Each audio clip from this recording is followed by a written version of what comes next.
আলু ইল্লা ইলা সালাসাতি মাসাজিদ, পৃথিবীতে সওয়াবের উদ্দেশ্যে যদি এক জায়গা থেকে আরেক জায়গায় যেতে হয় তাহলে 3 জায়গায় যেতে পারে।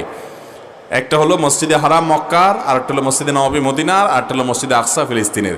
এছাড়া চতুর্থ কোনো জায়গা নেই যে ওই জায়গায় সফর করে গেলে সওয়াব হবে। হ্যাঁ, আপনি জ্ঞানের জন্য যেতে পারেন, এলেম শিখার জন্য যেতে পারেন, অন্য কোনো সৎ উদ্দেশ্যে যেতে পারেন। সওয়াবের উদ্দেশ্যে এখানে গেলেই সওয়াব হবে, এই উদ্দেশ্যে সফর শুধুমাত্র এই 3 জায়গায়। অতএব শাহজালাল শাহপুরান রহিমাহুল্লাহ ওনাদের মাজারে না, এই উদ্দেশ্যে যাওয়া যাবে না। তবে হ্যাঁ, আপনি কোনো কারণে সেখানে সিলেট কোনো কাজে গেছেন, আসার সময় আপনি ওনাদের কবরে সালাম দিয়ে আসছেন, এটা ঠিক আছে, সালাম দিয়ে আসছেন, ওখানে মোমবাতি দিয়ে আসবেন না, ওখানে পয়সা দিয়ে আসবেন না। পয়সা দিয়ে আসলে তো ওখানকার গাঞ্জাখোর যারা আছে ওদের গাঞ্জা আরও বেশি খাওয়ার ব্যবস্থা হবে। কথা কি বুঝতে পারছি? অতএব এই শিরকি কাজ করা যাবে। কবরে যিনি শায়িত আছেন উনি কি আমাকে কিছু দেওয়ার ক্ষমতা রাখে? কোনো ক্ষমতা রাখে না, উনি নিজেও আল্লাহর গোলাম। অতএব ওখান থেকে কিছু পাওয়ার উদ্দেশ্যে যাওয়াটা হলো শিরক। এই শিরক মানুষের ঈমানকে শেষ করে দিবে।